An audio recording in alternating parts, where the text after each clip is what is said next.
how to enable or disable Freeform Windows on the Samsung Galaxy S25, S25 Plus, or Edge or Ultra. First, tap on the Home button to return back to the home screen. Now from the home screen, swipe down at the top to open up Quick Settings. In here, tap on the Settings icon. Then we scroll down to the bottom. From here, tap on Developer Options.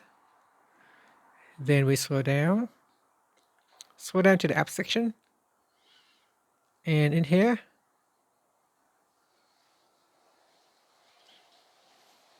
tap on the toggle button for Enable Freeform Windows.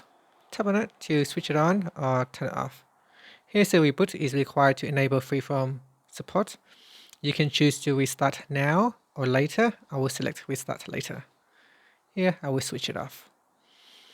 And after that, you can tap on the Home button to return back to the home screen.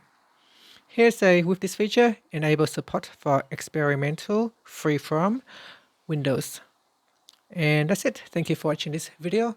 If you find it helpful, please like and subscribe to my channel for more videos.